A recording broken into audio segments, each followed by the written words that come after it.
பாஜக சார்பில் குடியரசு துணைத் தலைவர் வேட்பாளராக அறிவிக்கப்பட்டுள்ள வெங்கையா நாயுடு இன்று தமது வேட்புமனுவை தாக்கல் செய்தார்.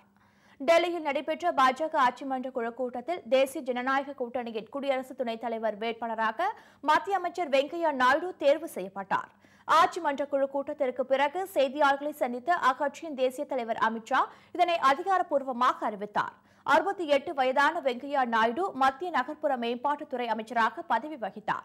குடியரசு துணைத் தலைவர் வேட்பாளராக அறிவிக்கப்பட்டதை அடுத்து தமது மத்திய அமைச்சர் பதவியை வெங்கையா நாயுடு ராஜினாமா செய்தார்.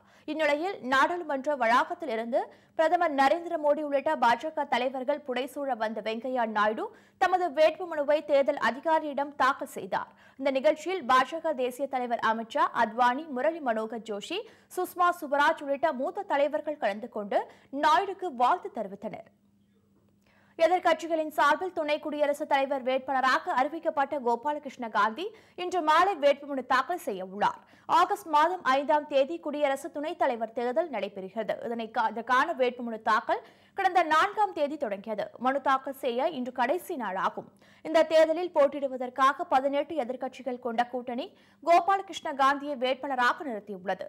ராஜ்யசபா தலைவராக உள்ள துணை குடியரசுத் தலைவர் ஹமீத் அன்சாரியின் பதவிக்காலம் ஆகஸ்ட் 10ஆம் தேதி நிறைவடைகிறது குறிப்பிடத்தக்கது.